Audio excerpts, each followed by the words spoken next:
त अगरि तव्हां ज़ेबिस्ट कॉलेज लाड़काणे में हिननि नौकरियुनि जे लाइ अप्लाई करणु चाहियो था त 27 फरवरी 2026 ताईं बज़रिया ईमेल एड्रेस तव्हां पंहिंजी CV उमाणे सघो था। बिस्मिल्लाहिर्रहमानिर्रहीम, अस्सलाम वालेकुम। ज़ेबिस्ट कॉलेज लाड़काणे में नौकरियुनि जे हवाले सां इश्तिहार जारी थियो आहे, जंहिंजे लाइ ख़्वाहिशमंद उमेदवार मर्द ऐं ख़वातीन पंहिंजूं दरख़्वास्तूं जमा कराए सघनि था।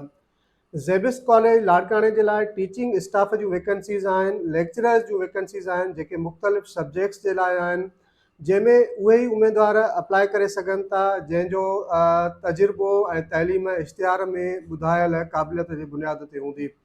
हाणे हिननि वैकेंसीज़ जे लाइ छा तइलीम हुजणु घुरिजे, छा तजुर्बो हुजणु घुरिजे ऐं अप्लाई करण जो छा तरीक़ेकार आहे, उहा मुकमल तफ़सील तव्हांखे हिन वीडियो में ॿुधाइण वारो आहियां। अगरि तव्हां असांजे चैनल ते नवां आहियो त सभ खां पहिरियां चैनल खे ज़रूरु सब्सक्राइब कयो, घंटी वारे बटण खे प्रेस कयो ताकी हिन क़िस्म जा नौकरियुनि जे हवाले सां मालूमाती वीडियोस तव्हां ताईं पहुचंदा रहनि। त ज़ेबिस्ट कॉलेज लाड़काणे जे लाइ लेक्चरर्स जूं वैकेंसीज़ आहिनि जेको मां तव्हांखे ॿुधाईंदो हलां त लेक्चरर फिज़िक्स जी वैकेंसी आहे, इन खां अलावा लेक्चरर केमिस्ट्री जी वैकेंसी आहे ऐं इन खां अलावा लेक्चरर उर्दूअ जी वैकेंसी आहे। ही 3 वैकेंसीज़ आहिनि जंहिंजे लाइ मर्द ऐं ख़वातीन अहल उमेदवार पंहिंजूं दरख़्वास्तूं जमा कराए सघनि था। दरख़्वास्तूं जमा कराइण जो तरीक़ेकार बि बिल्कुलु सिंपल आहे त इश्तिहार में ॿुधायल ईमेल एड्रेस ते तव्हां पंहिंजी जेका ताज़ी CV आहे, जेका अपडेटेड CV आहे, उहा मोकिले सघो था। इश्तिहार में ॿुधायल ईमेल एड्रेस जेका तव्हां स्क्रीन ते बि ॾिसी था सघो, इन ईमेल एड्रेस ते तव्हां पंहिंजी CV मोकिले सघो था।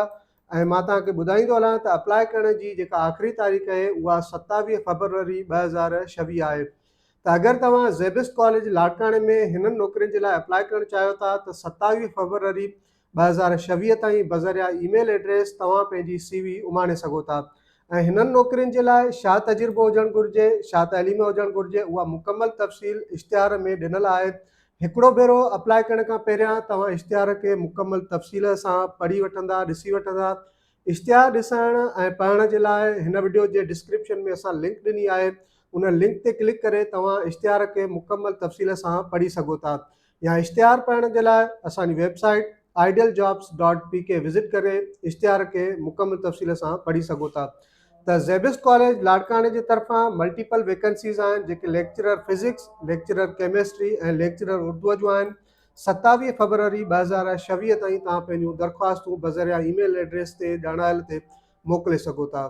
ऐं हिन क़िस्म जा नौकरियुनि जे हवाले सां वधीक मालूमाती वीडियो ॾिसण लाइ असांजे चैनल खे ज़रूरु सब्सक्राइब कंदा। महिरबानी।